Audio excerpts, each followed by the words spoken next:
Welcome to Game State Episode 3.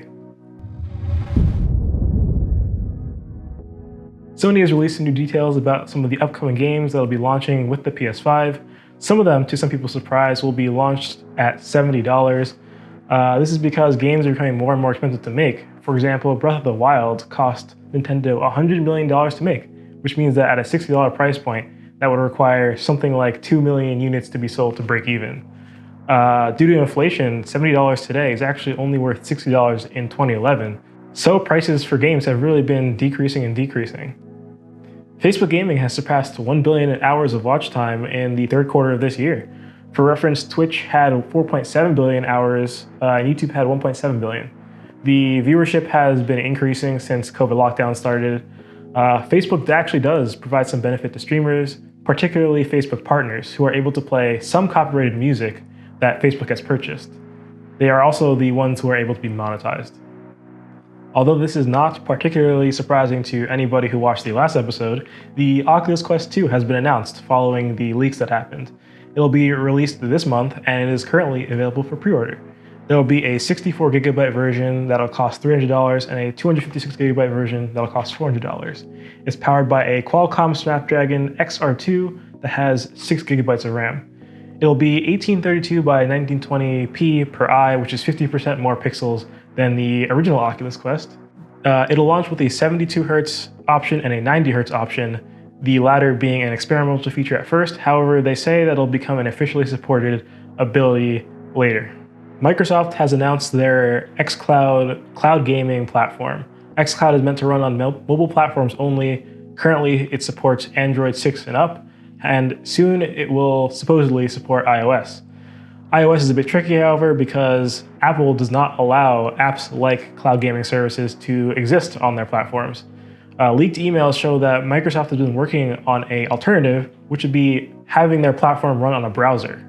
Most games do require a controller. There's very limited game selection that lets you use the actual, the touchy bits. Currently the only way to get it is through Xbox Game Pass, which costs $15 a month. Amazon is also doing a similar thing called Luna. Luna is their attempt at a cloud gaming platform, which uses Amazon Web Services, which is already their cloud computing brand. You can request to be in the early access for it, at least as of September 24th. Luna will be available for Fire TV, PC, and Mac, as well as on web apps for iPhone and iPad, with Android coming soon. Rather than subscribing to the whole thing, you subscribe to it in a channel-by-channel basis. So essentially, there are channels, for example, like the Ubisoft Uplay channel that you subscribe to, unlike things like the Xbox Game Pass, where once you buy it, you have access to the entire thing. So essentially, you get to pay for what you want. So far, the channels that exist are the Ubisoft Uplay channel and the Luna Plus channel. The Luna Plus channel has a variety of games from a variety of different publishers, and that costs $6 per month during early access at least. It's capable of streaming games up to 4K and up to 60 FPS for certain games. There are also Luna peripherals for sale, such as keyboards and mice. Microsoft further enters the gaming market by buying Bethesda. They bought it for $7.5 billion, which is tied for the third most expensive acquisition of any company. This is important to secure Bethesda games on Xbox consoles, as well as it being on the Xbox Game Pass potentially. Despite the amount of money that Microsoft is investing into the games market, it doesn't seem to really be working with their next-gen consoles. A survey shows that 72% of US next-gen pre-order customers chose the PS5 in the disc edition alone. The study was done by a market research company called VGM. 30% went for the Xbox Series X, 10% for the PS5 Digital Edition, and 8% for the Xbox Series S. The overall reason for choosing the system over the others where 45% of people said that is because of the exclusive titles that the PS5 offers. 42% of the people who were interested in the Xbox series said that they wanted it because of the Game Pass. Currently in Japan, the PlayStation button layout is reversed from the rest of the world. So the X is used to cancel and the O is used to confirm.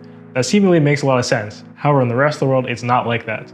For some reason, Sony decided that with the PlayStation 5, they're going to reverse the way that it works in Japan to conform with the rest of society, which is dumb. The Sweden Game Conference is Europe's biggest game conference, and it'll start on October 21st and run to the 23rd. So it is a combination of live streams and not live streams and a physical presence for students at the University of Skövde. They'll host talks about a wide variety of different topics, such as art, programming, and music, along with the business side of things. The Sweden Game Conference is not the only conference, however, in the future that'll be a hybrid event. The GDC decided that in their next year's conference, which is a ways off, they will have a hybrid event as well that'll start July 19th and end on the 23rd. It'll take place physically in the Moscone Center in San Francisco and have that virtual side as well, like it did this year. As well, the first masterclass program from the GDC will be offered that'll be held this year on the 3rd and 4th. It'll be $1,000 for every registrant, and space is limited, so you have to act fast in order to get your spot. There'll be 2 prominent festivals in the near future, one of them being Steam's Digital Tabletop Fest, and that is the first time that'll happen this year. It'll start October 21st and then on the 26th. It's done in collaboration with Auric Digital, and it'll be live streamed and feature virtual panelists. If you miss it, there will be a VOD, so don't worry about that. As well, the Xbox Fan Fest will be happening. It starts on October 12th at 6 p.m. Pacific time, and it'll be a... What the heck am I reading? We'll open a year-round registration to join. What does that mean?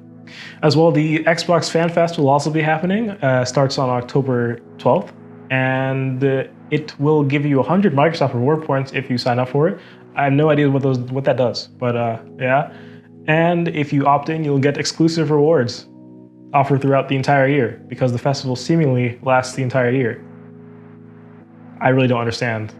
I actually don't get what it is. Another company that is hosting a hybrid event is Unity with their Unite Now event. It'll feature, quote, inspiring talks, demos, Q&As, and stories, on-demand sessions to level up your Unity skills and knowledge. It'll include segments on prototyping, managing open source projects, realistic lighting, and much, much more. And sadly, Brackeys has stopped making YouTube videos. If you don't know, Brackeys is a YouTube channel that does tutorials on Unity. They've been sponsored by Unity multiple times. They have 460 tutorials with 127 million watches, and them ending it has actually prompted Unity to write a blog post about them.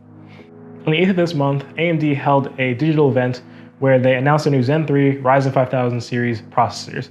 They are going to release 4 CPUs ranging in price from $300 to $800 with between 12 and 32 threads. Their best processor, the 5950X, is claimed to have the best single-thread performance of any processor out there. That record was previously not held by AMD, but it was held by Intel instead.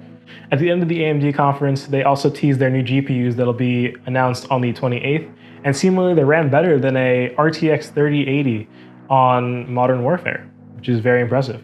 Thank you for watching the 3rd episode of Game State. Sorry that it was like a week late, like a week and a half late. I'll try to get the next one out on time, and yeah, that's it. Bye.